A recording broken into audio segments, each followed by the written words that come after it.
பெரியவா சரணம். இன்னைக்கு ஜூலை 15. பெரியவா இங்கே இருக்கா. இன்னைக்கு தலைப்பு மனதை அடக்குவது. தமம் சமம் என்ற இரண்டுக்கும் நேர் அர்த்தம் அடக்குவது என்பதுதான்.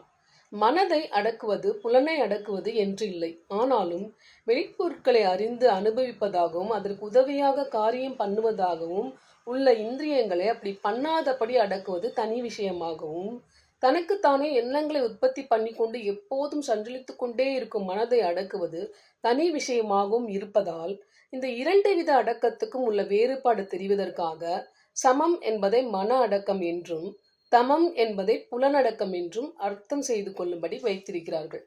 எனினும் இரண்டுமே அடக்கம்தான்.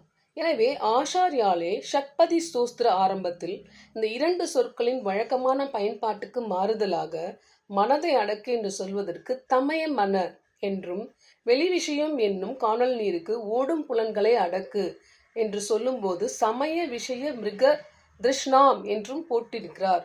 அதாவது இந்த ஷட்பதி சோஸ்திரம் அப்படின்னா, ஆச்சாரியால் இயற்றிய இந்த சோஸ்திரத்தில் 6 ஸ்லோகங்கள் உள்ளதால் ஷட் அதாவது 6, பதி அப்படின்னா ஸ்லோகங்கள் உடையது என்று பெயர்.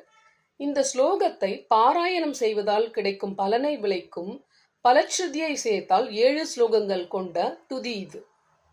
ஷட்பதி என்பது வண்டையும் குறிக்கும். இதனால் இந்த சோஸ்திரத்தை வண்டு சோஸ்திரம் என்றும் சொல்வதுண்டு. மேலும் பார்க்க தெய்வத்தின் குரல் 4ஆம் பகுதி ஷட்பதி சோஸ்திரம். தேங்க்யூ. பெரியவா சரணம். தேங்க்யூ.